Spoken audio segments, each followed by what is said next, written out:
waan hundumaa yaaltee dadhabnaan citaa bantiin mana isheetii ittiin ijaarame luqqiftee loonshee nyaachifte garuu hundi isaanii ni dhuman jetti Addis Ahmed Omar. Maatiiwwan Itoophiyaa keessaa kanneen waan nyaatan gahaa dhaban jedhee tokkummaan mootummootaa gabaase miliyoona 7.2 keessaa maatiin ishee tokko. Addis Ahmed horsiisee bulaa kanneen bulchiisa naannoo Somaalee keessaa akkas jette. abaarta ilaa markaan yar hadda kahor abaar way dhici jireen laakiin abaar mar dhacday bay hal mar dhacday oo beer iyo webi iyo lala ka baraago eegana waxay noqotay dhowr abaar wadada la isu geliyay.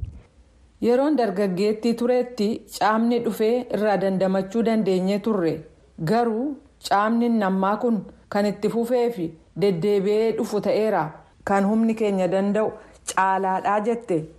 Caamni kun kan yeroo dheeraaf dhufu otoo hin taane kan deddeebi'ee uumamudha.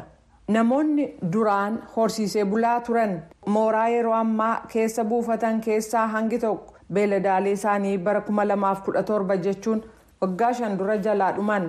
Yeroo ammaa naannoo sanatti jiraattota dhaabbatoo ta'uudhaan jireenya iddoodhaa gara iddootti deemuun jiraatan dhiisanii jiru. Beeladaalee xixiqqaa kan akka re'eewwanii horsiisuun waan moqotatu. Abdiwalii Muhammad Salaad qondaala ganda sanaati. Isaanis akka jedhanitti wax la barto oo maxaan ku dhahay qaabkii kale lagu noolaan lahaa loo fikira mooyaane xoolaha hadda ku noqosho male. Horsiisee bulaa ta'uu mannaa mala jireenyaa kabiroo fi fooyya'aa ta'e barbaachuu wayya.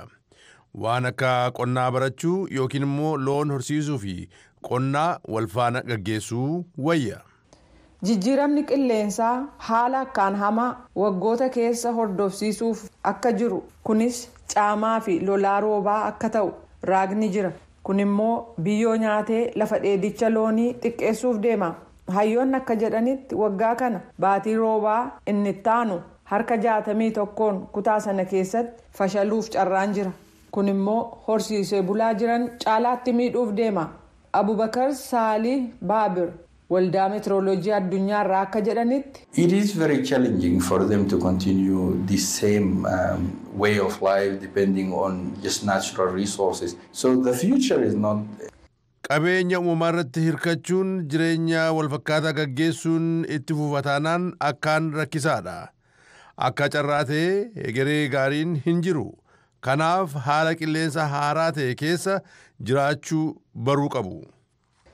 Bulchiinsa naannoo Afaar kaabaa keessatti horsiisee bulaan jiran akka dubbatanitti aadaa isaanii gadhiisuun fedhan caalaatti kan isaan barbaadan lafa dheedichaa fi sagantaa misoomaa kan nyaata tattamaa fi beeladaalee isaaniif immoo dawaa akka argataniif mootummaan akka deeggarsa dabalataa kennuuf barbaadu.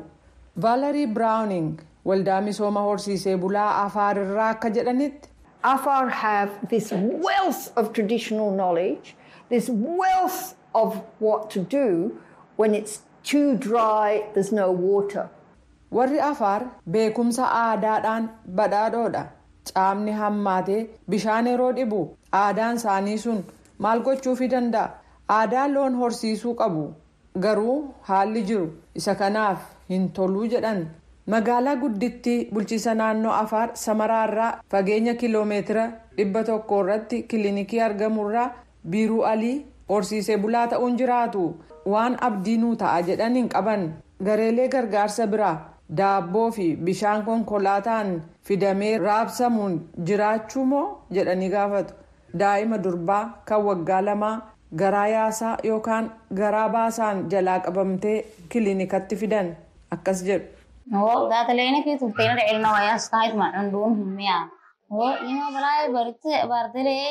Intalli koo kun akka koo ta'uun qabdu mana barumsaa dhaquudhaan barachuu qabdii jedhan. Hundumtuu egeree ijoollee isaaniitiif waan fooyya'e yoo argame kan simatan ta'uu ibsan iyyuu amma beelli isaan mudatee waan jiruuf qiyyaafanni isaanii waa'ee har'a lubbuun buluuti.